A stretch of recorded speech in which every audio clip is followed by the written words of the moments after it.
Good morning. Thank you for watching Amir Shakil 5858. I am Amir Budnam.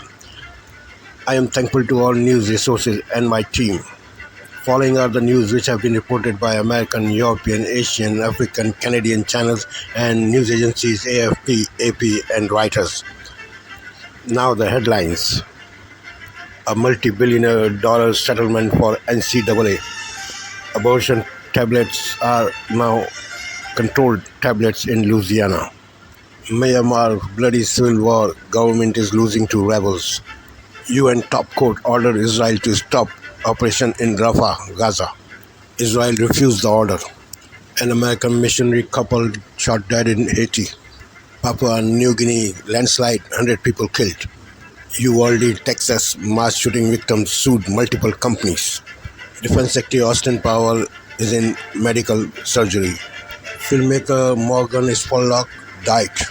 3 bodies of Israeli hostages recovered in Gaza.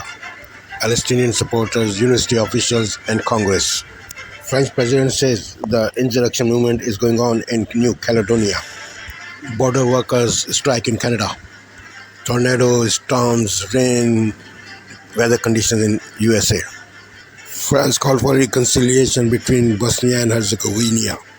On Wall Street, Dow Jones Industrial, Nasdaq, and S&P 500 all went up. Now the news in detail.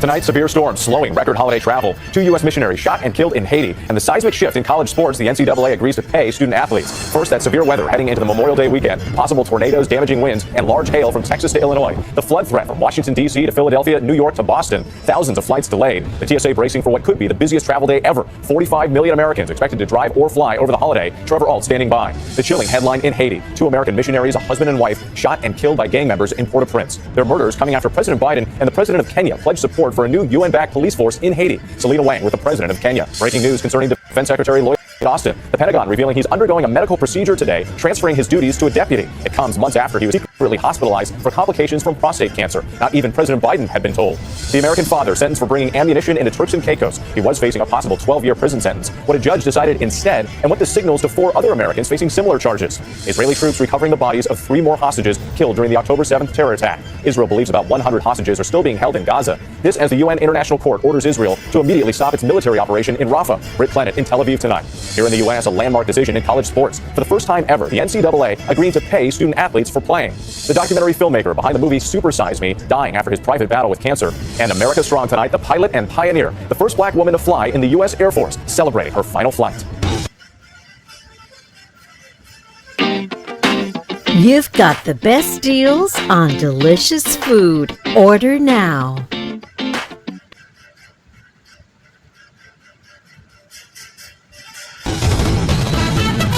From ABC News World Headquarters in New York, this is World News Tonight with David Muir. Good evening. Thanks for joining us on this Friday night. I'm Whit Johnson in for David. We begin tonight with a severe storm threat heading into what is shaping up to be a record Memorial Day weekend. 45 million Americans on alert for severe weather, nearly an equal number of people traveling. That dangerous weather stretching across the center of the country, from Austin, Texas to Chicago. Possible tornadoes, strong winds, and large hail. The system pushing into the Northeast on Monday. More than 24 reported tornadoes in 6 states over the last 24 hours, including a tornado touching down in Jackson County, Oklahoma. Bumper-to-bumper traffic in Chicago at this hour. More than 38 million people are expected to be driving this weekend, a record high. TSA bracing for what could be the busiest travel day ever at our nation's airports. Thousands of flights already delayed. We'll have the forecast in just a moment. But first, ABC's Trevor Ault leads us off.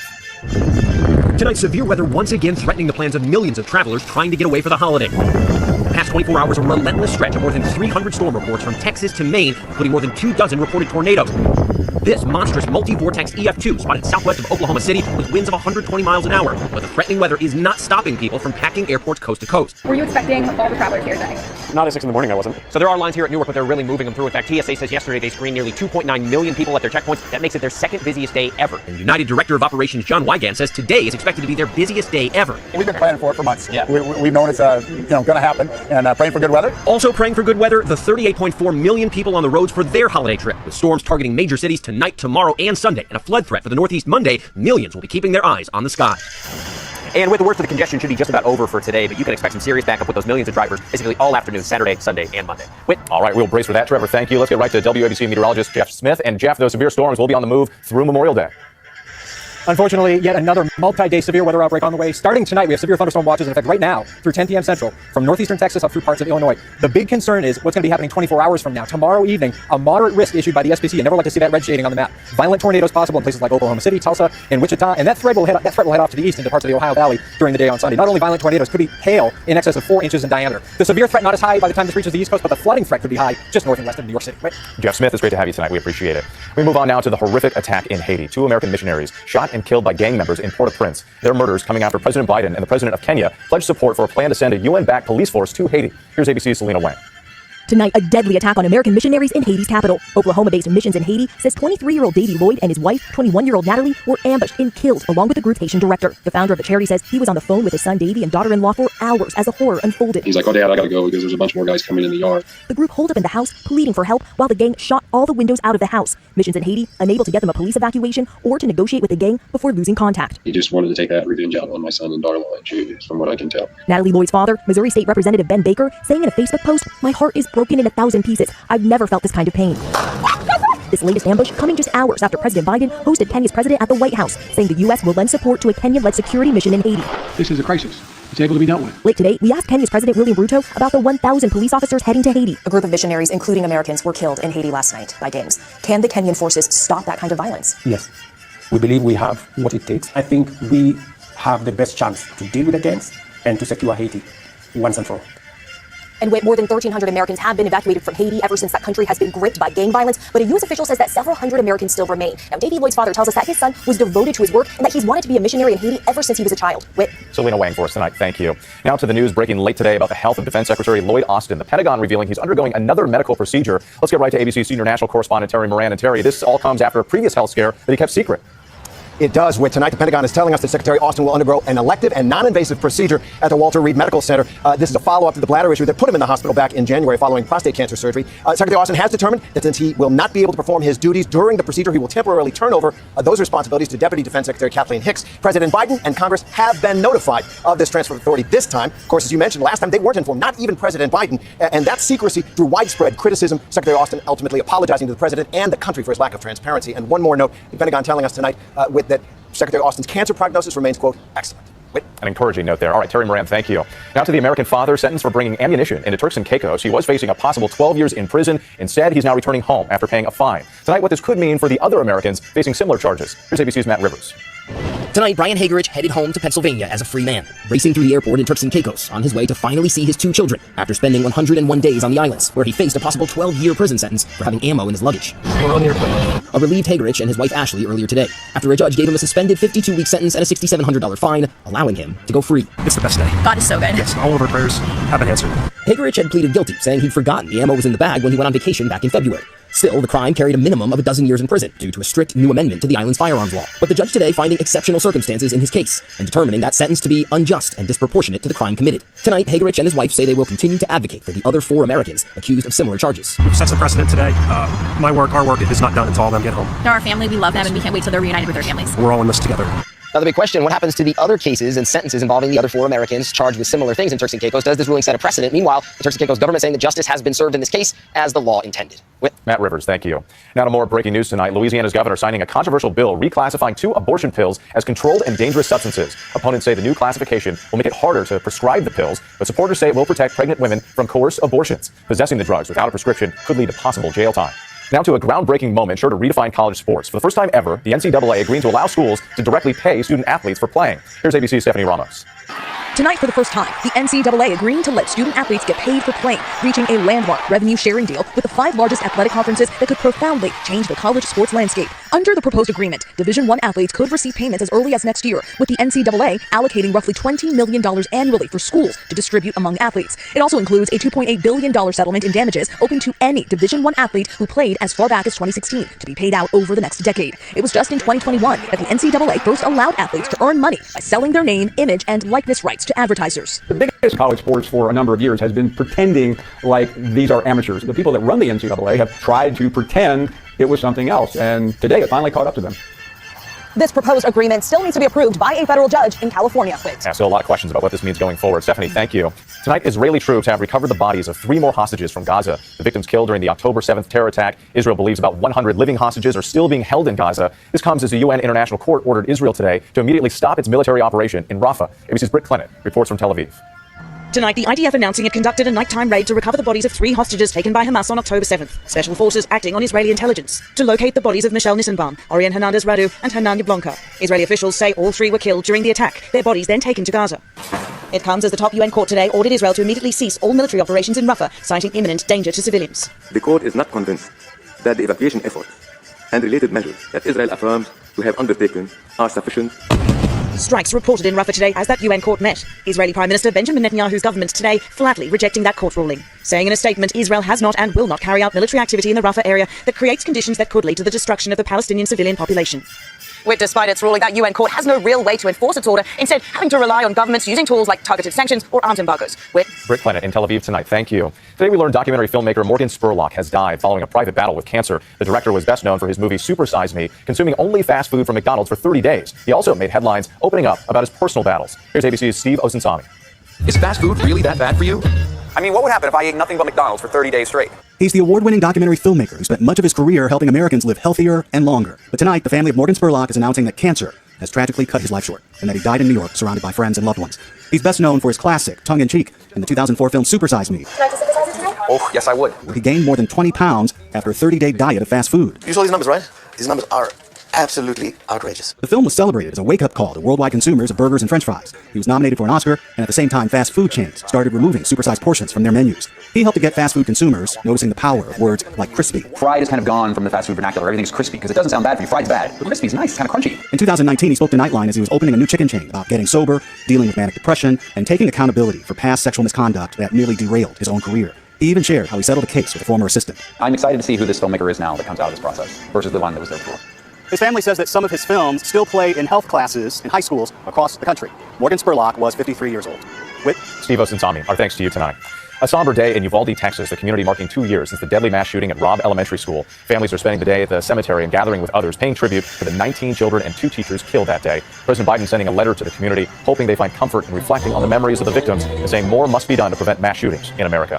When we come back tonight, 8 people hospitalized after a terrifying airboat crash in Florida. And tonight, Travis Kelce responding to teammate Harrison Butker's controversial comments.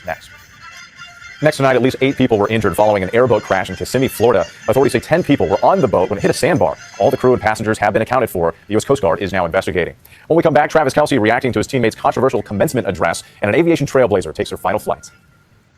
To the index now, Travis Kelce responding to those controversial comments by his Kansas City Chiefs teammate Harrison Butker. The Chiefs kicker under fire for his commencement speech at Benedictine College, telling women graduates their most important title should be homemaker. Kelce says he doesn't agree with just about any of Butker's views, but he cherishes him as a teammate. A new blood test to screen for colon cancer is one step closer to FDA approval. An FDA panel green-lighting the test, saying the benefits outweigh the risks. Health experts caution that colonoscopies are still the best method for detection, but they are invasive and require anesthesia and time off of work. When we come back, America Strong, the pioneering aviator, soaring to unprecedented heights. Finally tonight, America Strong, the trailblazing pilot after soaring above the clouds for decades, taking her final commercial flight. Captain Teresa Claiborne receiving cheers from colleagues and loved ones. I get it! Thank you! Thank you all! Congratulations! An emotional reunion after piloting her final commercial flight. A trailblazer selected as the first black female pilot by the U.S. Air Force. 7 years on active duty and 13 years in the reserves. When I graduated from pilot training, I did not know that I was the first until about 2 weeks prior to graduation. And among the first hired by United Airlines 34 years ago. Along the way, serving as a mentor to other women of color eager to follow the same path. Diversity is important. And we have a saying, if they can see it, they can be it. If little black girls don't know they can be pilots, guess what? That's not something they're going to choose. That's an opportunity that we give them. Captain Claiborne's final 6.5-hour flight for United was from Lisbon, Portugal to Newark Liberty International Airport on a Boeing 787 Dreamliner. Over her entire career as a pilot, she logged 23,000 flight hours. Tonight, reflecting on her legacy and impact on future generations. When I see my legacy in action, when I see these young women who are now flying for an airline that were not flying for an airline when I first met them, it's phenomenal. I'm tickled. I'm retired. Everything doesn't stop. I mean, I still have lots of work to do. And still opening doors for so many. What a story. Thanks so much for watching tonight. I'm Whit Johnson in New York. I'll see you on GMA in the morning. Have a great night. Tonight, tens of millions of Americans traveling for Memorial Day weekend with a record number hitting the road for the unofficial start of summer. You're going to deal with traffic. You're going to be in a bumper-to-bumper. The jam-packed roadways and TSA lines. What to expect this busy travel weekend. 2024 could be the busiest year for travel ever. Plus, what's in the forecast? The CBS Evening News starts now.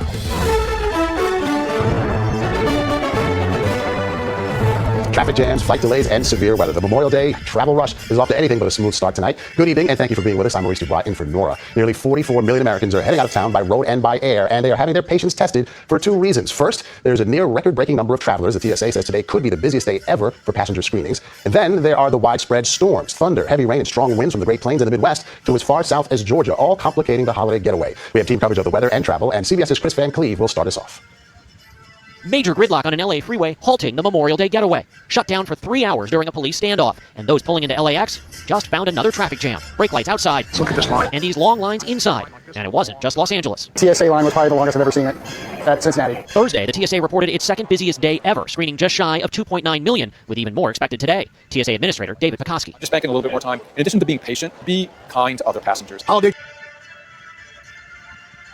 Tonight, we're tracking severe storms on the move with the record Memorial Day travel rush now underway. Nearly 44 million people expected to get away on the busiest Memorial Day weekend in nearly 20 years. Today could be the busiest day ever in the air. But severe weather threatening 45 million from Texas to Michigan after 5 straight days of tornado outbreaks in the central U.S. In Oklahoma, this monster tornado on the ground for nearly an hour. Our team at the airports and in the storm zone. Also breaking tonight, the horror in Haiti. A young American couple working as missionaries, killed by gangs. The mother of one of them telling us her son called her as it happened. His final words to her. The American tourist avoiding a 12-year prison sentence for bringing ammunition to Turks and Caicos. His relief following 100 days trapped in paradise as the judge sets him free. But what about the other Americans still detained there? We speak to 2 of them. Just in tonight, the judge denying Alec Baldwin's bid to dismiss his charge over the deadly rush shooting when the actor is headed to trial. New pressure on Israel, the UN's top court, ordering it to halt the Rafah operation. And the college baseball team fighting to bring a World Series win back to a school whose days are numbered. This is NBC Nightly News with Lester Holt. And good evening. I'm Tom Yamas, in for... All right, tonight, still no word on just who Trump will tap to be his running mate. And while it's unlikely that former Ambassador Nikki Haley is in the running after a contentious primary, Trump and Haley are now both working to unite the Republican Party. Watch this. Nikki Haley said today that she's going to vote for you. It looks like the Republican Party is coming together. Yeah, I think it is coming together. I think it's come together for a long time. You have to understand, we did the nomination process the fastest in history. You know, if somebody else were running, they'd still be running for another month in order to get the nomination. We did it 2 months ago. The party is together. I appreciate what she said. The party is together, and I think we're going to have a tremendous... We saw it earlier. Joining us now with Reaction Fox News contributor Tammy Bruce and the Tudor Dixon podcast host, aptly named after Tudor Dixon. Thank you so much for joining us on Hannity tonight. Tammy, let's go to you first. Pretty magnanimous of both of them to kind of throw their differences aside and say, hey, we're going to vote and support Donald Trump. And I thought Donald Trump was very magnanimous back to Nikki Haley for doing that. Yeah, this has always been an all-hands-on-deck endeavor. It has to be. There's been a recognition, and President Trump's doing what he's doing, and they're trying to destroy his life, but he keeps doing it anyway because it's not about him. He actually knows this. He's standing up, obviously, for everyone else, for America, in order to make this work with the damage that has been inflicted, Jason, over the last several years, and with what's been revealed over the last few years about the nature of the bureaucracy. Trump needs everybody on deck. The talent bench for the GOP is deep, and I also like Nikki Haley. And I appreciate ambition. She's an ambitious woman. The founders knew that it was, well, they've cast it as ambitious men, and it's really ambitious people who saved this nation. So, but he also needs people in the closest realm whom he can trust, because we've also seen with the betrayal, the lack of decorum and appreciation for him and certain other staff members over the years. So, considering the nation's at stake, it's got to be people around him who understand the American people, why we are choosing him, the job that he's got to get done that only he can do, but he needs the support of a team. And I think Haley understands that. Where she would land, I don't know. Ron DeSantis is in the same boat, right? You've got a lot of great personalities, but it's about the team that makes this work, understanding the importance and the power and the value of Donald Trump in this unique period of time. And then we can start thinking about 28 and 32 and all those other things. It's going to take generations to repair this damage. Yeah. Tudor, I thought Nikki Haley, her timing was good. She did make a national pledge that she would support the Republican nominee, and she followed through on that. Absolutely. I think it was perfect timing. She needed some time to show that she really wanted to think about what happened, talk to her donors and talk to her supporters. All of the people that came to those rallies, she needed to give them time also to heal from that and decide that they were also going to come and bring the party together. But I think in addition to that, she gave the Democrats time to believe that they could take her supporters. And I think that was very key to make sure that for a while they believed they had a chance. And she allowed those polls to creep up for Donald Trump. And just, I believe at the right moment, she came out and said, he's my guy. You guys pretty much always knew he was going to be my guy when I stepped out of the race. You knew I was going to vote Republican. But now I'm coming out as he is high in the polls and Democrats are wondering what they're going to do to say, I'm voting with him and I'm going to take my supporters with me. So the job of anybody running for office is to expand the tent, right? To go out and get those independent voters and voters that would have voted on the other side of the aisle, maybe for somebody else. the game we have now is trying to guess who the vice presidential pick's going to be, because Donald Trump said he's probably going to do that at the convention. That's less than 2 months away. So who's your best bet for each of you? What's your guess? Who should Donald Trump pick for his vice president? Tammy, go first, please. Well, I've always thought the best team was Trump and DeSantis. We saw with the governor that he wasn't quite sure about how to handle a national campaign. That tells you that there is something that there's a few things to learn before you become president. Being in that vice presidency would help him understand that what's happening to Trump isn't just for Trump, that this is, again, about teamwork, but it's also about the power of a personality. He's young. He's in his 40s. I think that is an excellent position for him. At the same time, you've got to make sure that people understand. That's the problem with Nikki. She didn't necessarily understand what the American people were thinking and doing, but I think DeSantis should be the choice. But there's plenty of others, and I'll be thrilled with whoever he picks. All right, Tudor, you're up. Who's your best bet?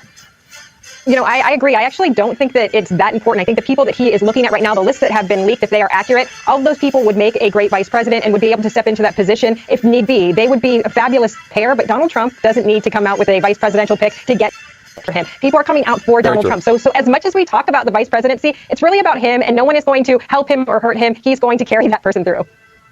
Well, I think I agree with both of you. I think there's a lot of good people out there. Governor DeSantis, Senator Tim Scott, Senator Marco Rubio, John Radcliffe, the former congressman, Robert O'Brien, the former national security advisor. But the best analysis I heard so far is that Dr. Ben Carson, because he probably doesn't want to become the next president, even though he's highly qualified, he won't be trying to run while he's in office for 4 years as the vice president. That's an interesting thing. And I'm sure we'll talk a lot more about that on Hannity. Tammy Bruce, Tudor Dixon, thank you so much. Hey, Sean Hannity here. Hey, click here to subscribe to Fox News YouTube page and catch our hottest interviews and most compelling analysis. You will not get it anywhere else.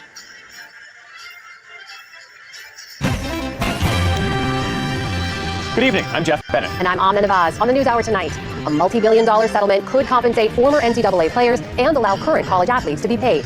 Louisiana restricts access to abortion pills after becoming the first state to classify them as a controlled substance. And Myanmar's military regime suffers a series of defeats to rebel forces as the brutal fighting compels thousands to flee to neighboring Thailand. Guest station from viewers like you. Thank you. Welcome to the NewsHour. The UN's top court at The Hague ordered Israel today to stop its military operations in the southern Gazan city of Rafah, but the ruling from the International Court of Justice does not require a full ceasefire. It is unlikely that Israel will follow the ICJ's ruling, but the action does add to mounting pressure on Israel just days after 3 European countries said they would recognize a Palestinian state. South Africa had brought the case, calling for Israel to halt its military operation in Rafah and accusing the country of genocide.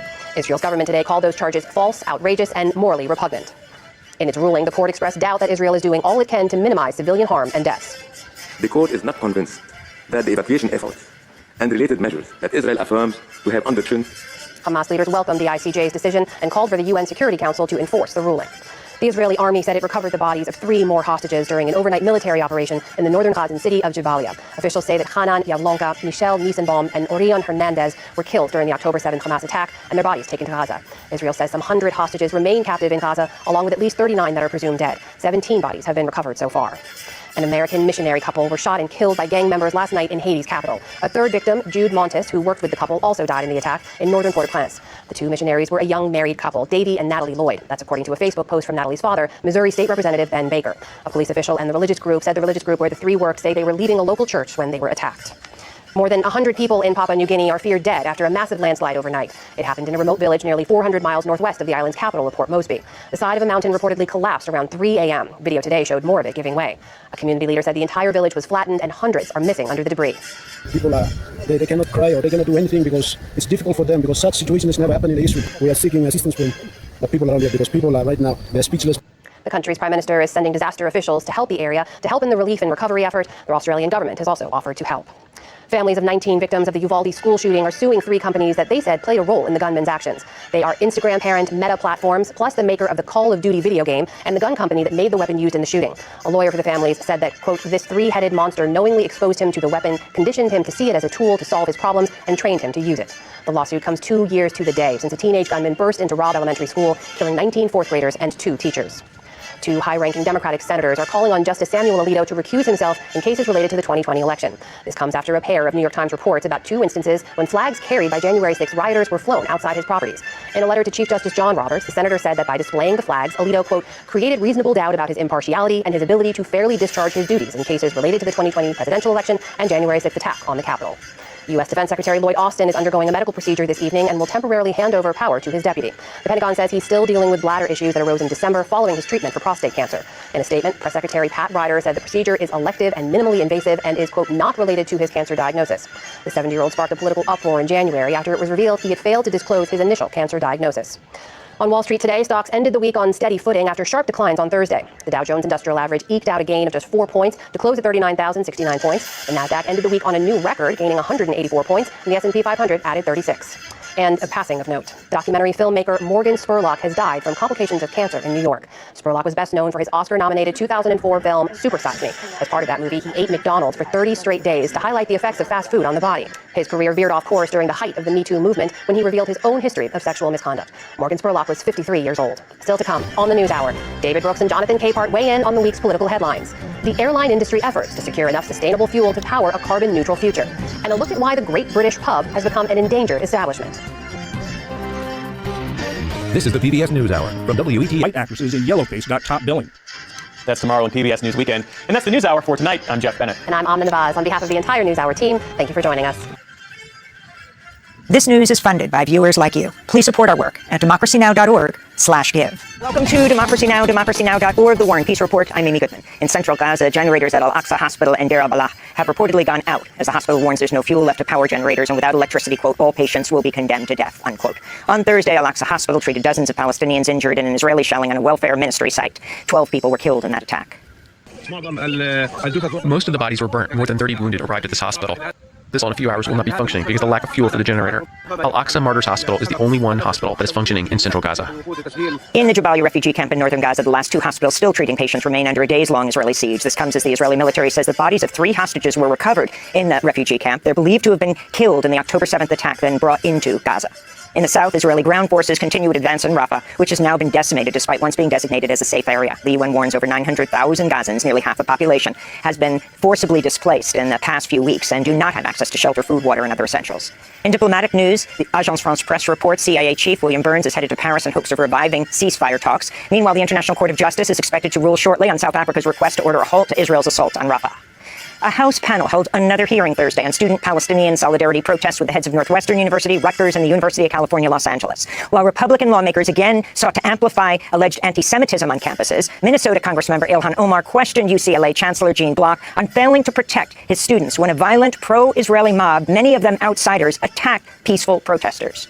Because of your inaction, they acted on the intention and brutally attacked students you were responsible for.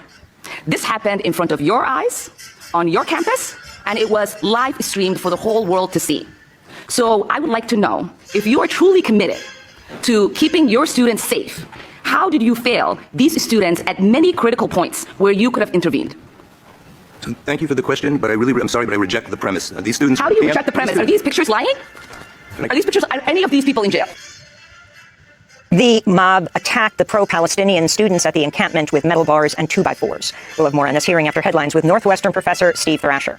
As the hearing was unfolding in Capitol Hill, police in riot gear stormed UCLA's campus just after hundreds of students set up another encampment and took over a campus building. Meanwhile, in Massachusetts, over 1,000 Harvard graduates walked out of their commencement ceremony Thursday. Many chanted, "Let them walk," in reference to the 13 students not allowed to graduate in retaliation for their involvement with campus protests. Speakers at the ceremony also addressed the issue. While these students may not leave with the degrees they rightfully earned, they will walk out of Harvard's gates with something far more important: a clear conscience and a proof of resolute commitment to humanity. Take courage from their steadfastness and honor their sacrifice by using your degree to speak out for the oppressed. In international news, German police detained at least 130 people after raiding peaceful pro-Palestine occupation at Humboldt University in Berlin. Students are calling on the university to, quote, take an active role in ending the genocide against the people of Palestine and their decades-long suffering, unquote. President Biden said he'll designate Kenya as a non-NATO ally. As President William Ruto visited the White House Thursday, the largely symbolic title was announced as Kenya prepares to deploy its forces to Haiti as part of an international security mission. The U.S. has pledged to contribute money, logistical support, and equipment. Biden justified the U.S. involvement in Haiti during a joint press conference with Kenyan President Ruto. Haiti is in an area of the Caribbean that is very volatile. There's a lot going on in this hemisphere, and we're in a situation where we want to do all we can without us looking like America once again is stepping over and deciding this is what must be done. Meanwhile, in Kenya, police are violently cracking down on environmental activists in the village of Ayumbo as they protest the construction of a nuclear reactor. At least 3 people were arrested on Tuesday. Last night, President Biden held a state dinner for Kenyan President Ruto. Among those who attended were 2 past presidents, Bill Clinton and President Obama, whose father was Kenyan. In Papua New Guinea, over 100 people are feared dead after a catastrophic landslide in the northern Enga province. Homes were flattened by rock, soil, and trees after the side of a mountain collapsed. The search for survivors continues. The United Nations has approved a resolution declaring July 11th an International Day of Remembrance for the 1995 Srebrenica genocide. Some 8,000 Bosnian Muslim men and boys were killed in the massacre after Bosnian Serb armed forces stormed the UN safe zone during the Balkan War, seen as the worst atrocity in Europe's history since World War II. The resolution was sponsored by Germany and Rwanda. Both Serbia and Bosnian Serbs have denied that genocide happened in Srebrenica. The resolution does say Serbs are responsible for the massacre. French President Emmanuel Macron described the recent upheaval in New Caledonia as a, quote, unprecedented insurrection movement as he visited the archipelago on Thursday. Macron said he would delay new reforms that would give voting rights to French residents of the territory, a move that the indigenous Kanak population argues will dilute their voice and their struggle for independence. This is French President Macron. Deuxièmement, dès que les retraits seront effectifs et observés. This reform, although it's rejected by some here, which has fed the violence, it has democratic legitimacy. The bill proposed by the government has been voted with a clear majority, both in the National Assembly and the Senate. I say this as president. We don't just throw away popular sovereignty like a mere piece of paper. Back in the United States, the Supreme Court Thursday approved a South Carolina congressional map that a lower court previously ruled was racially gerrymandered and constituted a, quote, bleaching of African-American voters from a district. In a scathing dissent, Justice Elena Kagan wrote the decision will give state lawmakers, quote, an incentive to use race as a proxy to achieve partisan ends, she said. In abortion news, Louisiana's Republican-led legislature voted to classify abortion pills as controlled substances. Republican Governor Jeff Landry is expected to sign the measure into law, meaning the possession of abortion pills without a prescription could soon be a crime in Louisiana, with penalties including jail time and fines. Mifepristone and misoprostol have been deemed safe by the FDA and do not lead to abuse or dependency, they have found. The drugs are also used for purposes other than abortion, which is already widely banned in Louisiana. This is Tyler Barberin with the Louisiana Abortion Fund. It's going to mean detrimental things, and there are going to be very specific types of people that are circumstanced into carrying pregnancies that they don't consent to or did not want because of legislation like this. And that, unfortunately, will most likely be poor Black communities that we represent and that we do our work to support. In related news, nearly 6,000 doctors have signed a letter urging the Supreme Court to uphold the Emergency Medical Treatment and Labor Act. The federal law protects the rights of pregnant people to get the emergency medical care they need.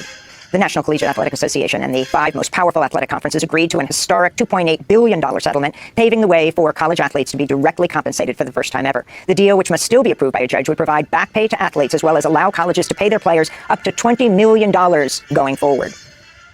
Critics say the deal is flawed and risks creating gender-based pay inequalities and will disadvantage smaller conferences. The Justice Department, 29 states, and District of Columbia sued Ticketmaster and its owner Live Nation for exercising a monopoly over the live entertainment ticket prices and crushing competition. The lawsuit is calling for Live Nation, which controls around 80% of major concert venues, to be broken up. Norfolk Southern will pay the government a $15 million fine for last year's derailment in East Palestine, Ohio, which caused a massive explosion and the release of toxic chemicals. Norfolk Southern also agreed to spend $500 million to complete safety improvements and address health concerns in the affected communities. Last month, the company settled a $600 million class action settlement with East Palestine residents. EPA Administrator Michael Regan said the fine's the largest permitted under the Clean Water Act, but residents blasted it as a slap on the wrist. And Texas Congressmember Sheila Jackson Lee reintroduced the George Floyd Justice and Policing Act Thursday, 2 days ahead of the 4th anniversary of the police murder of George Floyd in Minneapolis. Despite the national uprising that followed George Floyd's killing, Congress has failed to pass the legislation named in Floyd's memory, which seeks to reduce racial profiling and the use of force by law enforcement. At least 1,247 people were killed by police last year, more than any previous year on record. And those are some of the headlines. This is Democracy Now!, democracynow.org, the War and Peace Report. I'm Amy Goodman. Democracy Now! Is funded by viewers like you. Please give today at democracynow.org/. On this Friday night, the UN's top court orders Israel to stop its Rafah offensive. Now, Israel's response as the suffering in Gaza just gets worse. A potential strike for border workers. Members are angry. One they might walk off the job as the summer travel season approaches. Backlash. The indigenous community reacts to the RCMP's new dress uniform option. Altered news clips in a conservative MP's video. The concerns about disinformation and his response. Plus, Wheel of Misfortune. I apologize, but I was so excited. The game show contestant who became the butt of the joke. Global National with Paranasa. Good evening to you. Thanks for joining us. It has been a week filled with legal and diplomatic blows for Israel over its treatment of Palestinians in Gaza. From 3 European countries taking symbolic steps to recognize a Palestinian state, to the International Criminal Court announcing it's seeking arrest warrants against Israel's Prime Minister and Defense Minister, and now a ruling from the UN's top court. In conformity with obligations under the Genocide Convention, Israel must immediately halt its military offensive. The International Court of Justice ordering Israel to stop its Rafah offensive today, warning it could make the disastrous humanitarian situation there even worse. Experts say together this week's ICC and ICJ decisions are a legal 1-2 punch to the country and its leadership. Our Europe Bureau Chief Crystal Gamansing begins tonight with Israel's reaction to the mounting external pressure as it slips further into international isolation. Conditions in Rafah have deteriorated to levels now categorized as disastrous by the President of the International Court of Justice. In an effort to protect civilians, the ICJ sided with South Africa, issuing an order for Israel to halt military operations in Rafah, maintain intent to destroy Palestinians in Gaza against Israel, the very state that was founded out of the same tragedy. Israel says it has recovered the bodies of 3 more hostages in Gaza, and it's warned it will not stop fighting for people still being held there. There are men, women, children, and babies being held by Hamas in living hell across our border in Gaza. We will not stop fighting for their freedom. Israel's military says 3 bodies were recovered in an overnight operation in northern Gaza. The army says they were killed the day of the Hamas attack on October 7th. The truck driver who caused the deadly Humboldt Broncos bus crash in Saskatchewan in April of 2018 has been ordered to be deported. Jasgirat Singh Sidhu was sentenced to 8 years in prison after pleading guilty to causing the crash that killed 16 people and injured 13 others. Sidhu, an Indian national, has permanent resident status in Canada. His lawyer had called the deportation decision a foregone conclusion because he's not a Canadian and committed a serious crime. However, he says the process could still take months, if not years. Thousands of workers at Canada Border Services Agency are threatening job action. The union representing members across Canada has secured an overwhelming strike mandate. As Mackenzie Gray reports, it is warning people they could see significant disruptions during a busy travel season. It's setting up to be another treacherous travel summer. The CVSA workers potentially buckling up for a strike. Members are angry. Our members are very angry, as we can see from the 96% strike mandate. 2 years after the last CVSA contract expired, the union representing 9,000 border workers says they want higher wages, new rules around remote work, and a better retirement plan. Our members take great pride in the work they do. They're there to keep Canadians safe. They work terribly understaffed, working incredible amounts of overtime as well. The last CVSA strike, August 2021, causing major delays at borders and airports, something the head of Canada's largest public sector union has already promised could happen again this summer. The Trudeau Liberal government has to be prepared for a summer of discontent, whatever that looks like, whether it's at the borders, whether it's at the airport. Chris Allward threatened to wreck summer after the federal government ordered civil servants back to the office an additional day, from 2 days a week to 3, a core issue during last spring's public servant strike, one that the union didn't get into the collective agreement. It's actually considered a management right to determine the place of work. In this round of bargaining, it's not surprising that it's emerged as a pressing issue for these members as well. 6,000 CVSA workers are deemed essential and aren't able to strike, making it unlikely the Liberals are willing to change their telework policy, calling the CVSA strike threat unnecessary. The best labor agreements happen at the bargaining table, and that's exactly where the ministers are focused. 15 different unions have called on NDP leader Jagmeet Singh to hold the government accountable through their supply and confidence deal over the work-from-home policy, but Singh isn't ready to force an election over it. Well, we're not at that point yet, and right now we're going to focus on using the pressure that we can to get the government to do the right thing. The Treasury Board says it's ready to negotiate at any time, but the union's countered, saying it hasn't even got a wage offer yet, Farah, and they'll be in a legal strike position by no later than June 10th. Mackenzie Gray in Ottawa, thanks for the update, Mackenzie. At the University of Toronto, the deadline's now passed for pro-Palestinian demonstrators to accept the university's final offer in response to their demands. Protesters have now been issued a trespass notice. They now have until Monday morning to leave. Protest organizers called the school's terms outrageous, criticizing the negotiating tactics as an ultimatum. The proposal invites them to discuss their concerns with the university's Business Board of Governing Council, but it declines demands to divest from Israeli companies or end partnerships with Israeli universities. Ontario's accelerating plans to expand where alcohol can be bought. Today, Premier Doug Ford announced a multi-stage plan that will see alcohol sold in corner stores, along with a wider selection in grocery stores by this fall. People are excited they're going to enjoy the same choice and convenience as other Canadians and other people right across the world. Starting August 1st, Ontarians can find products like wine coolers and 30-pack cases of beer in grocery stores. Then after September 4th, they can buy beer, cider, and wine in eligible convenience stores. A goal initially promised by 2026. Big box stores will also begin sales after October 31st. New Democrats say they're planning to ask the House of Commons Ethics Committee to include a video by a Conservative MP as part of an ongoing study into the impact of disinformation on Canadian politics. Manitoba MP Brandon Leslie distributed a video on his social media accounts with the title, "Breaking News, Trudeau Resigns." It contains doctor television news clips mixed with real and out-of-context news. As David Aiken reports, experts say it pushes the boundaries of political messaging.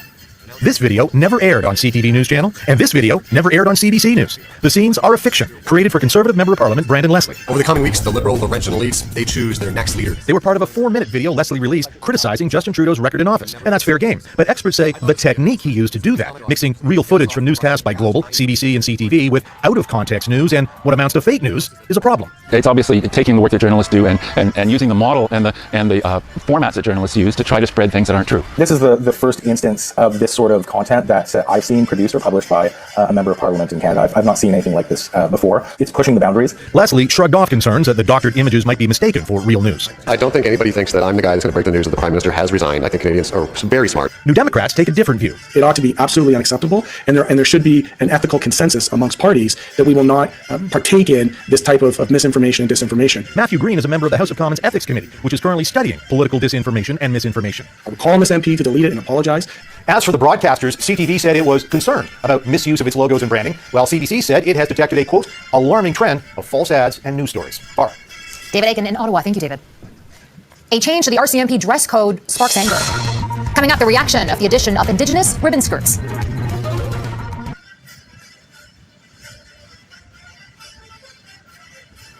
Ever since 1990, when Baltej Singh Dhillon won the right to wear a turban while on duty, the RCMP has, on occasion, adjusted its uniform regulations to reflect cultural and religious diversity in the ranks. The latest addition, a ribbon skirt. It's now part of the ceremonial uniform options for Indigenous officers who identify as women or Two-Spirit people. Public reaction to the change is largely negative. Melissa Ridgen explains why. It was a soft launch on the RCMP's social media Thursday. Ribbon skirts, a symbol of resilience and survival of First Nations women, now a part of the dress uniform options available to RCMP officers, along with the eagle feather and Métis sash. Right away, immediately, it's a no from me. Nakota Sioux TikToker and activist Kyron Potts summarizing the wave of reaction. Upon me seeing it, I was immediately turned off. I was like, oof. And I tried to unpack, well, why did I immediately feel oof when I saw that? And a big part of it is the historical and ongoing trauma. Social media flooded with hard no's from Indigenous folks, except on the RCMP's own social media pages. Funny enough, the comments were turned off when it was posted. Maybe they foresaw some issues or didn't want to deal with some of the backlash that they knew they were going to get. Many felt the announcement didn't consider the police force's dark history with Indigenous people, from hanging Métis leader Louis Riel in 1885 to the forced relocation of Inuit families to the high Arctic to act as human flagpoles for Canada during the Cold War, and the forcible removal of First Nations children from their homes to residential schools. Inspector Kim Mueller is Cree and, along with other Indigenous women officers, works for years to have the regalia added to the dress code. Some of the, social media coverage, interviews I've seen so far make assumptions about where this is coming from, and that it's a colonial organization taking something sacred, and agree to disagree. I am a First Nations woman who is a proud police officer, and my elders, my family, my community are also proud of that. And this is a way to celebrate people like me within the RCMP. In the end, it will be up to the RCMP's 300 officers who identify as Indigenous women or Two-Spirits whether they wear the ribbon skirt as part of their dress uniform or keep their culture and career attire separate. Melissa Ridgen, Global News, Winnipeg. In Vancouver, lots of angry soccer fans after learning superstar Lionel Messi won't be playing in a much-hyped game against the Whitecaps on Saturday. It was a bit of a gut punch. I mean, we love the Whitecaps. Yeah. We've been to many of their games, but this one specifically was to go and see Messi. Darren Ross and his family spent nearly $3,000 on tickets and a hotel to watch Messi. And the BC family is not alone. More than 50,000 soccer fans bought tickets to watch Inter Miami take on the Whitecaps. Two other top Miami players, Luis Suarez and Sergio Busquets, will also be missing from the lineup. Does Putin want to halt his war on Ukraine? Ahead, the skepticism over insider info, allegedly from within the Kremlin.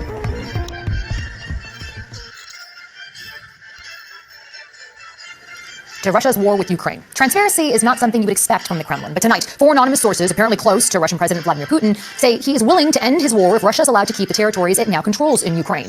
The big question is whether the messages are real. Mike Armstrong reports. There was no confirmation, but also no denial. Vladimir Putin, visiting one of his few allies Friday, Belarus, said there is a need for peace talks with Ukraine, but he added that they should reflect realities on the ground. What that likely refers to are the front lines in eastern Ukraine. According to a Reuters report, four sources close to Putin say he is willing to, quote, freeze the war. That would be on the condition he keeps what his troops have taken. Right now, Russia controls about 18% of Ukrainian territory and is fighting to take more. Now, the first question about this potential Putin proposal is whether it's real. Well, a report citing multiple Kremlin sources, even anonymously, isn't likely to have come out of the Kremlin without Putin's approval. The University of Toronto's Oral Braun. It's highly unlikely. This is a Putin's regime. It is very tightly controlled. The other question is motivation. The proposal could be a trial balloon to feel things out. It could also be a way of putting pressure on Ukraine and the West to play on growing fatigue with the war. But an agreement at this point would leave Russia isolated and impoverished, and Putin with perhaps only one accomplishment. If Vladimir Putin is focused only on one thing, that is staying in power and protecting absolute power, then he has been successful. The Ukrainian president, in his weekly statement Friday, said Putin is trying to disrupt an upcoming peace summit any way he can. About 70 countries are set to meet next month in Switzerland. That will include Prime Minister Trudeau. China has been invited. Russia has not. Mike Armstrong, Global News, Montreal. There's a frantic search for survivors in a remote part of Papua New Guinea after a terrifying overnight landslide. The entire side of the mountain came down at 3 in the morning, burying hundreds of villagers under rock and debris as they slept. At least 100 people are dead, and there are fears of many more. Next, the Wheel of Fortune guess that's got everyone giggling.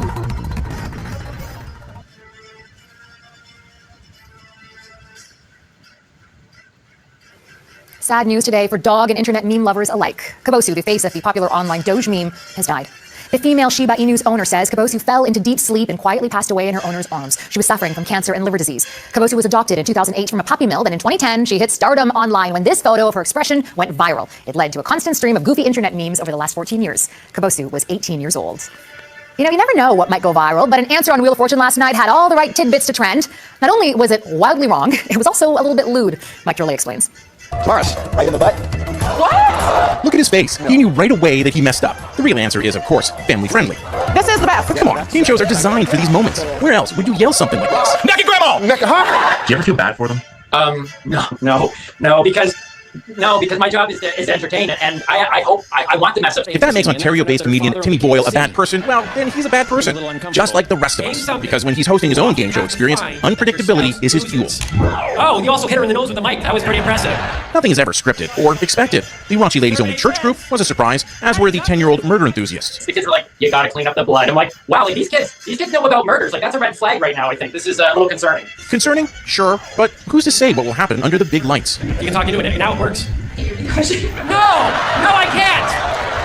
Boo! It's Game Show 101. Nerves will make words come out wrong.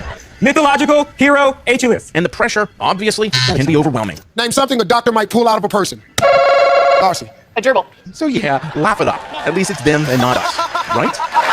Mole, Dalit, Glab, Glob, Ak. Who wrote this? Mike Drolet, Global News, Toronto. And that's Global National for this Friday night. I'm Farah Nasser, and on behalf of our whole crew here, I want to thank you so much for spending part of your evening with us. Tonight's Your Canada is this beaver about to take a dip in the South Saskatchewan River in Saskatoon. We love seeing your Canada, so please keep emailing us your photos to viewers@globalnational.com. Jeff Semple will be at the anchor desk this weekend. Until next week, take care of yourselves and take good care of each other. Good night.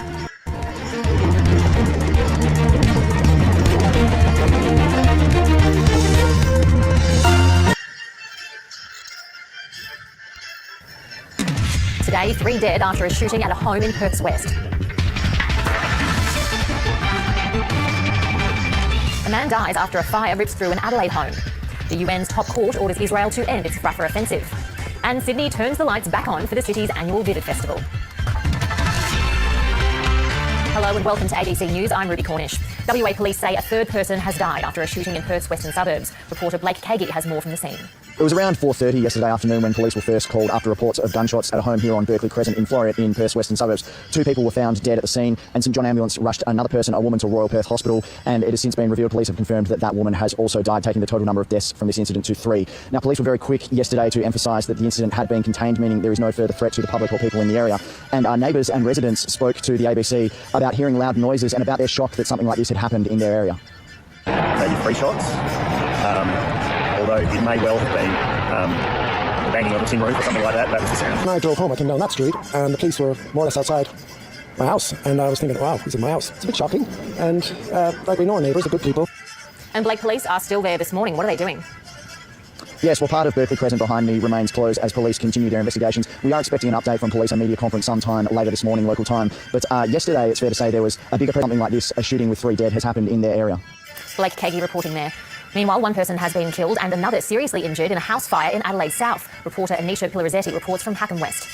A person has been killed and another person has been seriously injured in a house fire in Adelaide South. We're here on the scene. The house fire happened in the house behind me. Firefighters pulled the person out of the burning house but weren't able to save them, and they died on the... Coming out, and that's it. And I'll just run around to see if everything was all right. That's it. The roads are still closed here in Hackham West, and investigations are continuing into the cause of the fire. The International Court of Justice has ordered Israel to immediately stop its military invasion into Rafah in southern Gaza. But the landmark ruling is unlikely to have any impact on the ground, with Israel previously suggesting it wouldn't comply with any such order. Our Middle East correspondent Alison Horn has more from Jerusalem. Israel started its invasion into parts of Rafah in early May, and in response, South Africa replied to the International Court of Justice for an urgent injunction. Remains of 3 other hostages. Prime Minister Anthony Albanese says Australia stands ready to assist Papua New Guinea as it deals with the aftermath of a deadly landslide yesterday morning. More than 100 people are feared dead in a remote village in the Anga province, about 600 kilometres northwest of the capital, Port Moresby. In a social media post, Mr Albanese says all Australians grieve for our brothers and sisters in Papua New Guinea. He says Australia sends its deepest condolences to those affected. The landslide, which struck a remote village, buried more than 100 homes and covered 300 people in debris and rocks. More than 100 are feared dead as a result. A road into the village is blocked, hindering efforts. They cannot do anything because it's difficult for them, because such situations never happened in history. And therefore we are calling on the national government, the people on the ground, or the business houses, the heights from everywhere, anywhere. We are seeking assistance from. Foreign Affairs Minister Penny Wong has announced 2 more government-assisted departure flights from New Caledonia, scheduled to leave today. Minister Wong tweeted, "We continue to help Australians outside of Noumea to travel to the capital, and we are making plans for additional flights onwards to Australia for tomorrow." Both flights are expected to arrive in Brisbane at around 5 o'clock local time. It comes after a police officer was arrested after a protester was shot and killed. French President Emmanuel Macron had just travelled to the troubled Pacific territory calling for calm. The shooting brings the death toll from the violent rioting in the French overseas territory to 7. Jeremy Corbyn has confirmed he'll run as an independent in the upcoming British election. The former UK Labour leader has been suspended from the party since 2020 over the party's handling of anti-Semitism claims and has since been expelled. 2 leaders who want to convince you that they deserve to be Prime Minister. Go head to head. in the BBC prime ministerial debate. Not even 5 years ago, how things have changed. Twice, Jeremy Corbyn led Labour into a general election. This time around, he'll be competing against the party he once ran. I'm standing to be an independent candidate for the people of Islington North. He announced his plan in this social media video today. He turned down my request for an interview. Jeremy Corbyn used to applaud Keir Starmer. Look at them here. You won't see pictures like these again. Mr Corbyn was suspended from the Parliamentary Labour Party in 2020 when, in response to a report into the party's handling of anti-Semitism complaints, he suggested the scale of the problem had been dramatically overstated. Can you confirm that Jeremy Corbyn has been kicked out of the Labour Party, and are you glad to see the back of him? But representing people here in 6 weeks' time. Well, starting a small business in rural Australia during a cost of living crisis is brave, but a North Queensland grazing couple has taken the leap anyway. The pair have opened a butcher shop with a twist. There are no staff. Lucy Cooper has the story from Townsville. We were always in family partnership, and now me and Karen are completely on our own with a little property at Muddaborough. On ABC TV from 12:30, or you can stream it anytime on ABC iView. This week, an international study found Australia's teens experience bullying at the second highest rate among developed countries. Those who were bullied the most also scored lower in academic tests compared to their peers. Students in Tasmania reported the highest levels of bullying. The lowest are in Victoria, New South Wales and the ACT. As part of its investigation into teen mental health, the ABC found there are ways schools and parents can future-proof their kids from the threat of bullies. In a classroom in Western Sydney, students are taking on bullies using martial arts of a different kind. 1, 2, 3. What do you mean by that? Again, what do you mean by that? It's called social kung fu. In the Opera House sales, 5 performances last night across generations, and the brilliant lighting of the sales by Julia Goodman, the youngest. Call Lifeline on 13 11 14 or Beyond Blue on 1300 22 4636. Sydney's Vivid Festival has officially kicked off with a spectacular light show around the city last night. Since it began 14 years ago, the Festival of Light, Sound and Ideas has grown into the Southern Hemisphere's biggest annual multi-art form event. Curator of Vivid Live, Ben Marshall, says the opening night was spectacular. Sydney poured out into the streets. We had 12 artists in at Sydney Opera House to curate the Vivid Live programme, which is beautiful to see in the foyers of the Opera House. With 3 months until the Paris Paralympics, hundreds of Australian athletes are in the final stages of preparations for the Games. But Australia won't be represented in all sports. Blind football and goalball are 2 competitions that have missed selection and are now shifting their focus to Brisbane 2032. Before you heard, Lanzagotta! Blind football is always a crowd favourite at the Paralympics. The big players for the really big games. Mentoring or taking the team to do the next stage. To Brisbane and beyond. Elizabeth Wright, ABC News. Time for sport with Jared Coote. In the AFL, Collingwood and Wally Yallop Fremantle have played out a thrilling 75-all draw at Perth Stadium. The home side chased down it. And that's the latest from ABC News. Remember, you can keep up to date at news.abc.net.au and, as always, on ABC iView. I'm Ruby Cornish. Thank you for your company this afternoon. Don't go anywhere. If You're Listening is up next. This is Asia Now.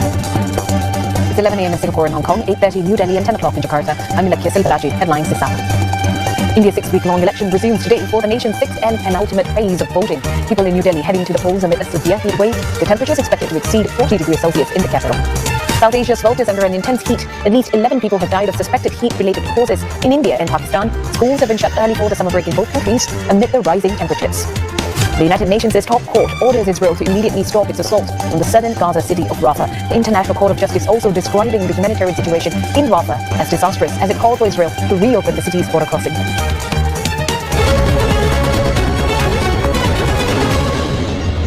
Voting in India for its 6th phase of parliamentary elections has begun. It is the penultimate round of voting in the world's largest electoral exercise that began more than a month ago. Live updates from the ground. That was Priyata Prajapasi live from New Delhi. Now, as we mentioned earlier, voters in India cast their ballots and they have an intense heat wave that's scorching parts of South Asia in particular. At least 11 people have died of suspected heat-related causes in both India and Pakistan, and dozens more are also seeking medical treatment for heat-related illnesses. The temperatures in India's western Rajasthan state peaked at 49 degrees Celsius yesterday, the highest ever in this year. Weather officials are warning that the extreme heat will soon reach the northern states of Punjab and Haryana. Summer temperatures in India have also been known to peak in May, but scientists are predicting more heat waves days this year, and that's due to fewer non-monsoon thunder showers and active El Nino weather phenomenon and climate change. And in neighboring Pakistan, the mercury is expected to reach 50 degrees Celsius in at least 2 cities. Forecasters say this is just the first of 3 intense heat waves that are predicted to hit the country. Authorities have closed schools in some parts and others are already rolling out their own precautionary measures. School की timing change कर दी है 7 to 9:30. यही चीज़ों को मद्देनजर रखते हुए ताकि बच्चे जो हैं वो हर लिहाज से प्रोटेक्ट हो सके. बस बच्चे आए 7 o'clock पे 2 hours अपना पेपर जो है उनका कंडक्ट हो और उसके बाद घरों को जाए इंटैक्ट हो सके. बस बच्चे आए 7 o'clock पे 2 hours अपना पेपर जो है उनका कंडक्ट हो और उसके बाद घरों को जाए. इंशाल्लाह अगर आप यही लास्ट वीक है, इस वीक के एंड तक बच्चों को लोकेशंस हो जाएंगे. Coming ahead, the world's top court orders Israel to stop its Rafah military operation and Hamas to immediately release all hostages. Plus, thousands of Rohingya Muslims forced to flee Myanmar's Rakhine state as ethnic violence escalates.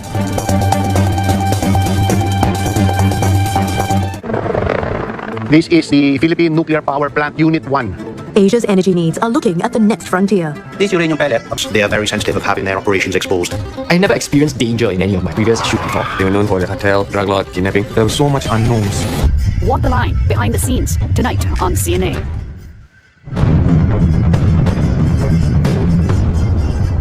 The International Court of Justice has ordered Israel to halt its military operations in Gaza's Rafah city. The UN top court, however, stopped short of ordering a complete ceasefire. International pressure is piling on for Israel to stop its offensive in the enclave more than 7 months into the war. Israel has not provided sufficient information concerning the safety of the population during the evacuation process, or the availability of the necessary amount of water, sanitation. National standing. The court, however, lacks direct mechanisms to enforce the orders it issues. Israeli ministers had earlier on also indicated that Israel will not comply with any orders issued by the court. The senior minister Benny Gantz said Israel remains committed to fighting to secure the remaining hostages and will ensure the security of its citizens at all times and everywhere, including in Rafah. Alex Kadia has more details on the reactions to the ICJ's order. Well, there's certainly opposition from Israeli officials, from the Israeli government, who really see this case by South Africa as the world upside down, as they call it. They see this as victim blaming, because Israel was a victim of atrocities on October 7th, and we will almost certainly hear that response from the Israeli government. Now they said no force, no international court could stop them from eradicating the Hamas terrorist organization in Gaza. So that opposition was clear. There was also ambiguous opposition from the United States when it comes to some of the details of what was suggested by South Africa, but it does put the United States in a difficult position now, because although these are legally binding orders by the court and the International Court of Justice in the Peace Palace behind me, they can only be enforced by the UN Security Council, which means the United States could choose to veto any enforcement. But as you listed out, the court said it wasn't convinced that Israel was doing enough to allow humanitarian aid in or to keep civilians safe or allow for credible evacuation routes for civilians out of Rafah, which means it has a month to report on that. It also has to allow that fact-finding mission you decided. So one thing you could see coming out of the UN Security Council is some of this being enforced, but other enforcement measures being blocked by the United States. The ramifications of that will take a few weeks, maybe a couple of months to come through. What it certainly does, it joins an international chorus of pressure on Israel. We've seen the ICC requesting arrest warrants for Prime Minister Netanyahu, Yoav Gallant, of course, as well as the leaders of Hamas as well. And we've seen European countries starting to recognize Palestinian statehood. So although this may not have a direct impact in the short term, it really ramps up the diplomatic pressure. This latest ruling marks the ICJ's third and by far most significant intervention in the conflict. Analyst tells us how the court's previously issued provisional measures may have been insufficient and how the latest ruling could aid in the ICC prosecutor's request for arrest warrants against Israeli Prime Minister Benjamin Netanyahu. The International Court of Justice took a big step today. Up until now, its response to South Africa's genocide case against Israel tribe.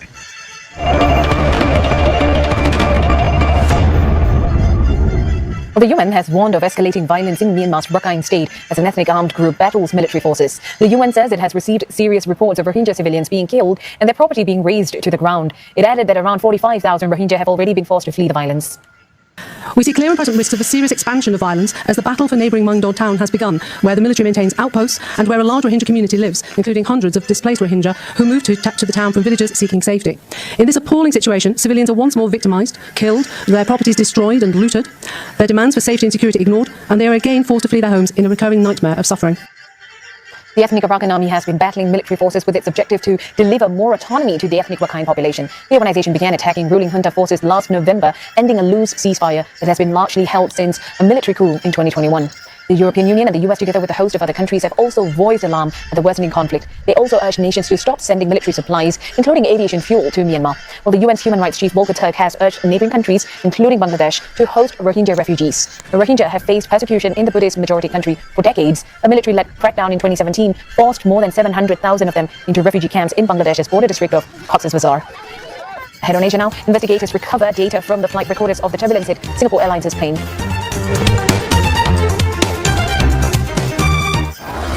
To prevention is to limit water and food that birds are attracted to at farms. Scientists are still trying to understand which variants are circulating through cows to determine how the virus is spreading. It has long been on the list of viruses with pandemic potential. And though the CDC says it has not seen evidence of human-to-human transmission, any expansion to a new mammal species is concerning. And that's Asia Now for this hour. Don't forget headlines anytime at CNA.Asia and CNA 938 Radio, plus we're on Facebook, YouTube, and X.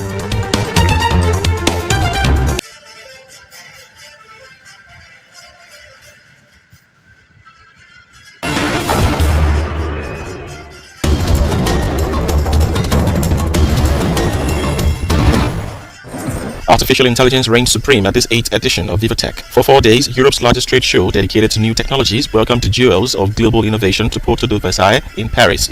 Africa, a breeding ground for talent, was well represented. Algeria in particular, which intends to position itself as a regional hub for innovation.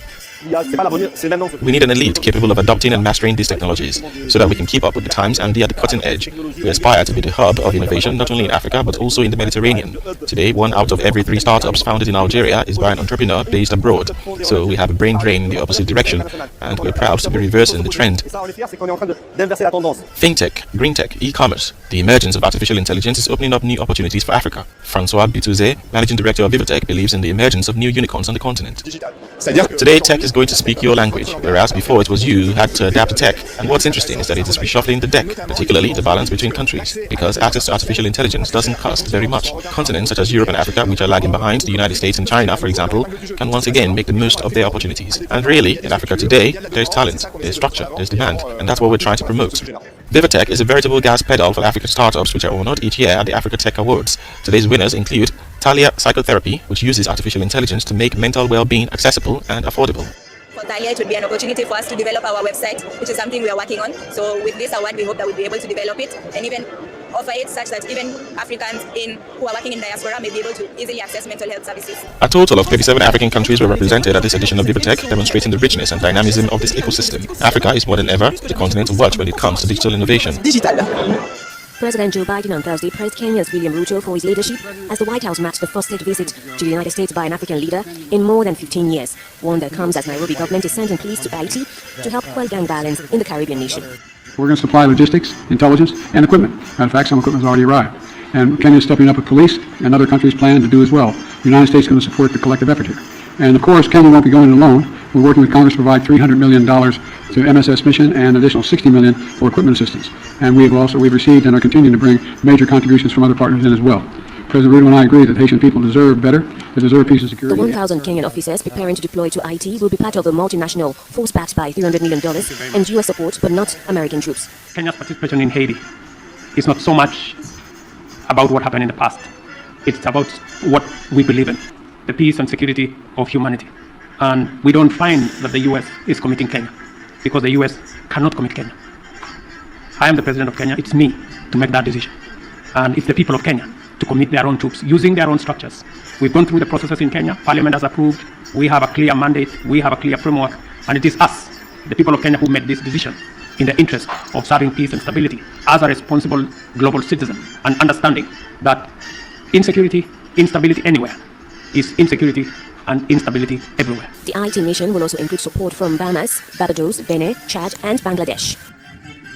A family of rare rollaway monkeys, one of the world's most endangered species of primates, has been welcomed to the Chester Zoo in the UK. On Thursday, staff of the Chester Zoo announced the arrival of the 4 rare and incredibly special rollaway monkeys for the first time since 1974. The family of 4 includes Mom, Masaya, and Dad, Grizu, along with 2 young sons, Anom and Ilo, all of them with a dark body, white chest, and distinctive white ruffs around their faces. They are now inside the top 20 of the world's most endangered primates. Conservationists at the Chester Zoo have said they will do everything to ensure the species survives for future generations. According to the International Union for the Conservation of Nature, deforestation, agricultural expansion, and poaching in countries such as Ivory Coast and Ghana means that there are just a few hundred rollaway monkeys remaining on the planet.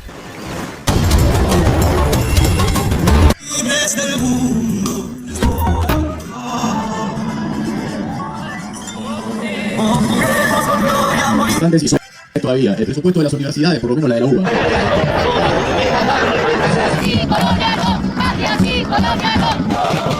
Arts 24 in Cannes on France 24 and France24.com.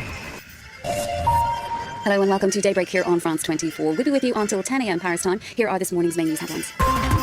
Voting resumes in India's 6-week election after accusing the incumbent Prime Minister of unjustly targeting them with criminal probes. Top rivals of Narendra Modi are due to cast their ballots in New Delhi. We'll be crossing live to our correspondent in the Indian capital, Sarah Jacob. Washington says it's been clear and consistent on its position on Rafah following Friday's order from the International Court of Justice demanding that Israel immediately halt its offensive on the southern Gazan city. And it's the latest deadly assault in a city racked by months of extreme violence. An American couple are among 3 missionaries who've been shot and killed by a gang outside a church in the Haitian capital.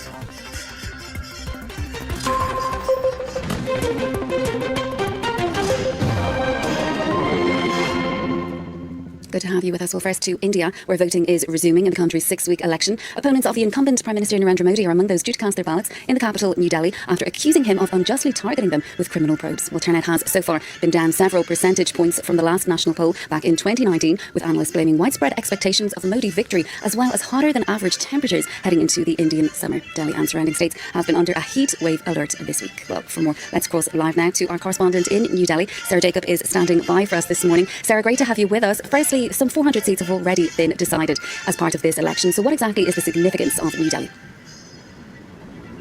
Well, an election in Delhi, the national capital, is always a prestige battle. There are only 7 constituencies going to the polls today. And in a 543-strong member of parliament, that probably doesn't sound like much. But elections in Delhi are a high-stakes battle. Delhi is the national capital. It is representative of, you can say, any point. Historically, we have seen that the party that has won in Delhi has ended up coming to power at the centre. Historically, we've seen whoever's won in Delhi has come to power in the centre. And this is a cosmopolitan city. It is reflective of the ethnicities from across the country. Over the years, people have come to Delhi for migration, for employment. And they represent many of the bellwether states, like UP and Bihar, some of the largest states in the country. So you could say that if you have your finger on the pulse of Delhi, you will feel the national political mood across India. Delhi, the election in Delhi is also very important this time because you have bitter rivals, the Aam Aadmi Party or AAP, and the Congress fighting together against the BJP. The BJP, that is Prime Minister Modi's party, has won the last 2 elections in Delhi. It was a comprehensive win, a complete rout. But then the anti-BJP vote was split amongst the AAP and the Congress. This time round, under an India alliance, both these parties, bitter rivals, have come to an agreement, a seat-sharing agreement. Of the 7 seats in Delhi, the AAP is contesting 4 seats where the Congress has not fielded any candidate, and the Congress is contesting the 3 seats where AAP has returned the favour, and AAP is even campaigning for the Congress. The reason for this really is it's a battle for survival for these opposition parties. In the run-up to this election, we have seen 4 of the top-rung leaders of the Aam Aadmi Party who've been jailed in an investigation of allegations of corruption in a liquor policy. So these opposition parties have been facing, like you said, they've been getting notices. They say they've been harassed by central agencies that come under the BJP. And so they feel for their own survival, in order not to be wiped out, they've had to come together to take on the might of the BJP. Okay, Sarah, we'll have to leave it there for now. That is our correspondent in New Delhi, Sarah Jacob, joining us live. Well, it deals another blow to the government of Benjamin Netanyahu, but there's no way of enforcing the order, and Israel doesn't appear willing to comply. The International Court of Justice has demanded that Israel immediately halt its military offensive on the southern Gazan city of Rafah, but the UN's top court stopped short of ordering a ceasefire for the entire enclave, and Israeli airstrikes are continuing there this morning. Well, it comes just days after the chief prosecutor for another international court requested arrest warrants for Israeli leaders along with Hamas officials. With some reaction to the ICJ order, here's Antonia Kerrigan. As of Friday, Israel's ongoing military offensive in Rafah is in direct contravention of the world's highest court. In conformity with obligations under the Genocide Convention, Israel must immediately halt its military offensive and any other action in the Rafah government which may inflict on the Palestinian group in Gaza conditions of life that could bring about its physical destruction in whole or in part. The court cast doubt on the adequacy of the measures Israel claims to have taken to protect civilians and ordered Israel to allow more aid to enter the strip through Rafah crossing, an announcement hailed by the Palestinian envoy to the UN. We expect that resolutions of the ICJ to be implemented without hesitation. That's mandatory. Emphasising that the country is bound by the resolutions as a signatory to the Genocide Convention, even if the ICJ is not a court Israel recognises. But Israel has rejected the court's findings, saying it has not and will not conduct military actions in the Rafah area, which may inflict on the Palestinian civilian population in Gaza conditions of life that could bring about its physical destruction in whole or in part. Indeed, further strikes on the Rafah area were reported in the hours that followed the announcement. Meanwhile, in the West, the EU foreign policy chief said Europe now has a choice to make. We will have to choose between our support to the international institutions and the rule of law, or our support to Israel. The ICJ order comes just days after the International Criminal Court announced it will be seeking arrest warrants for Prime Minister Benjamin Netanyahu and Defence Minister Yoav Gallant for war crimes and crimes against humanity in Gaza. Let's turn now to other world news. And following a landmark case against the regime of Bashar al-Assad, a court here in Paris has sentenced in absentia 3 former Syrian intelligence officials to life in prison for complicity in war crimes. They're the most senior Syrian officials to go on trial in a European court over crimes committed during the country's civil war. Well, the 4-day trial focused on the men's role in the torture and killing of a French Syrian father and son who were arrested at the height of Arab Spring-inspired anti-government protests. France and Syria, however, do not have an extradition treaty, making the outcome largely symbolic. Well, next to the war in Ukraine, President Zelensky says Ukrainian forces have secured what he described as combat control of areas where Russian troops staged an incursion earlier this month in northern parts of the Kharkiv region. The comments made after a meeting of military and regional officials appear to be at variance with those made by Russian officials who claim to be in control of more than half the territory of the town of Vovchansk, 5 kilometres inside the border. Well, military bloggers say Ukrainian troops have been holding their ground there and that Russian forces were using less infantry and instead firing from a distance with limited accuracy. Well, let's hear a little of what President Zelensky had to say. I held a security meeting in Kharkiv. There were reports of military leaders of special services from regional and city authorities. Our soldiers have now managed to take under their control the territory on the border where the Russian invaders entered. I thank every unit that provides the necessary results in the destruction of the occupier. In other world news, an American couple is among 3 missionaries who've been shot and killed by a gang outside a church in the Haitian capital. Port-au-Prince. The city has endured months of extreme violence with deadly assaults on hospitals, prisons and government buildings. Missions in Haiti, an Oklahoma-based non-profit organisation, said Davy and Natalie Lloyd were killed along with another person on Thursday evening. Well, the third victim has been identified by US media outlets as Jude Montes, the Haitian director of the NGO. Let's hear from the father of one of the victims, Davy Lloyd. It sounds like a game farther over from us that doesn't have, we have no influence with them. Came in and his Navy came to the area and his Navy was coming out of the church. We have a youth program on Thursday night and all the youth were headed home. I don't know exactly what went down. I have a security guard and these guys all have guns, but one of the guys ended up getting shot, I was told. Davey, Natalie, and Jude barricaded themselves in our home down there. But then the gangs just started shooting up the place, eventually busted the door down and went and shot them and killed them. Well, responding to the deaths, the White House has called for the swift deployment of a Kenyan-led multinational force in Haiti to tackle rampant gang violence. The Biden administration had searched extensively for a country to take the lead on the mission to Haiti after it ruled out sending American forces. Well, speaking in Washington, the Kenyan president vowed that his country's security deployment to Haiti would seek to crush the gangs. Consider the situation in Haiti, that it requires the input, the participation, the contribution of all people and all nations who believe in self-determination, who believe in the rule of law, who believe in freedom. And it's time that we all show up for Haiti. And to promise you that we will be working with your teams to see how we can do this together. China has ended 2 days of war games around Taiwan. The drills included simulated attacks on the democratically governed island, which Beijing claims as its own territory. Well, the military exercises began just days after Taiwan inaugurated its new president, a leader described by China as a separatist. The Taiwanese government has condemned the drills and insisted that it will not be cowed by Chinese pressure. Codenamed Joint Sword 2024A, Beijing has called the operation a test of its ability to seize power of the island, and it's an escalation on the kinds of war games that have become frequent over the last 2 years, much closer to Taiwanese shores than the large-scale drills China launched in 2022 after a high-profile visit to the self-governing island by then US House Speaker Nancy Pelosi. Scores of Chinese military aircraft were counted, as well as dozens of ships. China also boasting new and improved military capabilities. As a new combat force of the Army, our rocket artillery is capable of making long-range, precise and devastating strikes against combat targets in any area at any time. Taiwan scrambled jets on Thursday, putting missile, naval and land units on alert. Well, it's time now for our focus report, and this morning we're turning to Brazil, which has the 3rd largest prison population in the world. There are almost 166,000 more inmates than there are places currently available in the country's prison system. In some penitentiaries, such as in the state of Rio de Janeiro, prison overcrowding can reach almost 200%. Our correspondents on the ground in Brazil sent this report. Behind these walls where we're not allowed to film is the sad reality of most Brazilian prisons. Overcrowded, unsanitary cells, prisoners left to their own devices, sick people abandoned without care. These inhumane scenes, filmed by inmates in several prisons, date back only a few weeks or months. The country has the 3rd largest prison population in the world, with over 830,000 prisoners. This man endured this horror for 20 years. Recently released, he's talking for the first time, anonymously for fear of reprisals. Another prisoner looks after you. People improvise as nurses, using whatever we have at hand. You even see bare bones there. I saw more than 60 people die next to me. Yes, they lost their lives. Because when you're lucky enough to be taken to hospital, you're treated not as a patient, but as a tramp, a criminal of the worst kind. The system doesn't re-socialize anyone. On the contrary, it's a university for crime. According to him, the conditions are the direct consequences of prison overcrowding. We were in a cell with 58 beds, and there were 192 of us. When there's a complaint about the conditions, they turn up before the inspection. They clean the place, even clean the prisoners themselves.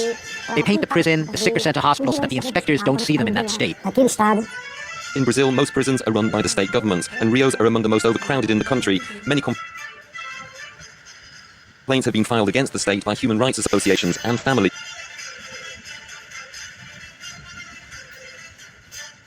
Filmed by inmates in several prisons date back only a few weeks or months. The country has the 3rd largest prison population in the world, with over 830,000 prisoners. This man endured this horror for 20 years. Recently released, he's talking for the first time, anonymously for fear of reprisals. Another prisoner looks after you. People improvise as nurses, using whatever we have at hand. You even see bare bones there. I saw more than 60 people die next to me. Yes, they lost their lives. Because when you're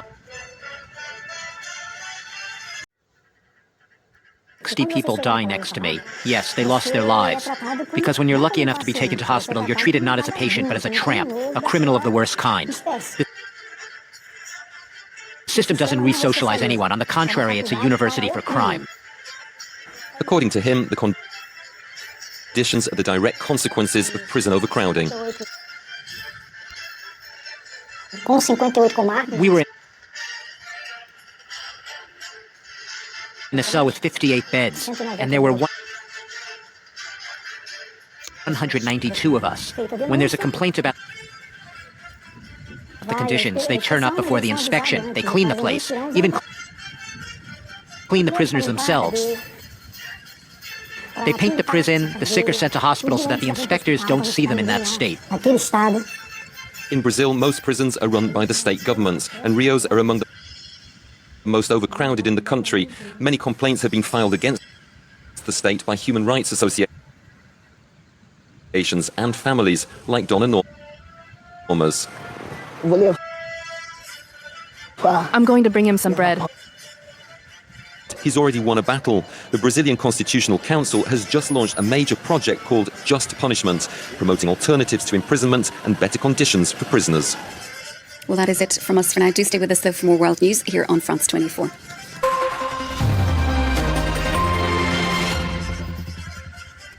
Special event. From a gory body... Thank you for watching and privilege of your time. This is Amir Shakil 5858. I am Amir Woodman. Have a good life.